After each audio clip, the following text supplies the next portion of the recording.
اینجا ناحیه نورآباد و اینجا باغ فرهنگ و فراغتی ناحیه نورآباد است که مکان برگزاری جشن بین‌المللی نوروز انتخاب شده است و بعد از نمایشگاه در ورزشگاه مرکزی برنامه تئاتری کننده شده نیز در نظر است.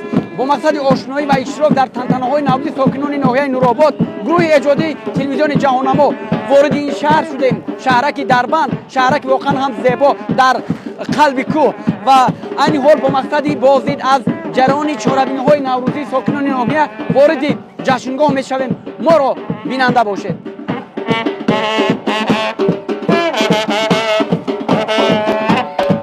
در جشنگاه نوهای گوناگونی طعم‌های ملی خاص نوروزی، هنرهای مردمی و دیگر دستاوردهای ساکنان ناحیه به نمایش گذاشته شد. خانه نوروزی آراسته اهل جماعتچگی ناحیه نورآباد که در درآمدگاه باغ فرهنگی فراغتی ناحیه با رعایت تمام سنت‌های نوروزی از جمله هفسین و هفشین و طعم‌های ملی زینت یافته بود، به بزمگاه شکوهی تازه بخشید. اشتراکشان تنتنه‌های نوروزی از نمایشگاه فرهنگی نوروزی که در آن نمونه‌های گوناگون آثار صنعتی نقاشی و گلدوزی، هنرهای مردمی، عنصرهای فرهنگی نوروزی، خوراک‌های ملی و دیگر رسم و آیین‌های نوروزی به تماشا گذاشته شده بود دیدن کردند. سمنک در جوش ما کفچه زنیم، دیگران در خواب ما دفچه زنیم. سمنک در جوش ما کفچه زنیم، دیگران در خواب ما دفچه زنیم. از مهمان نوازی های ناحیه نورآباد به نهایت خرسندیم.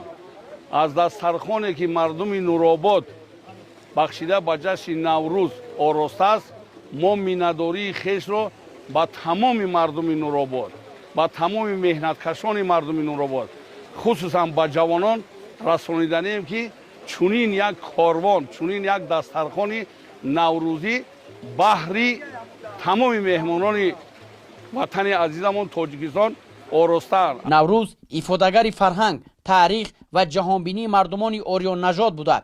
با تمام Let's go و رمزی در طرز زندگی سازنده مردم تاجیک و تمدن ساز بودن آن را در عمق تاریخ نشان می‌دهد.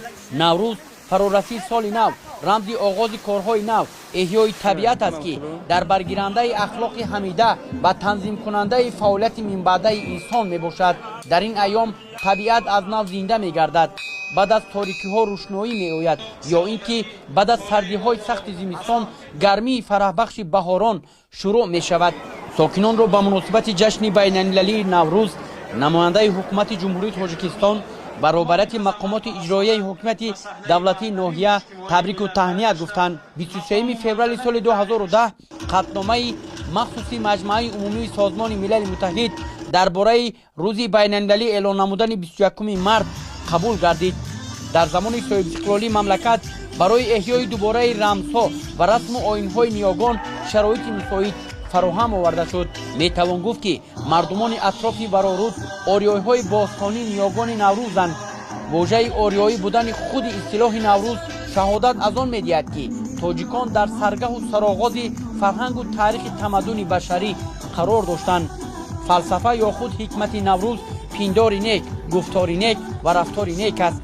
نوروز رمزی پاکی و نیکی، پیروزی، رمزی احیا و بیداری انسان و طبیعت، پیغام حیات نو، سرسبزی و خرمی، رشد و نمو و فرخنده حالی و فرح است. آیین آزادگی و آزادگان، فرزانگی و فرزانگان، گرانبهاترین و پرارزشترین میراث فرهنگی ملت تاجیک، همایونترین و خجسته‌ترین جشن مردمان آریای تبار و رکن اصلی و مهم خودشناسی ملی است.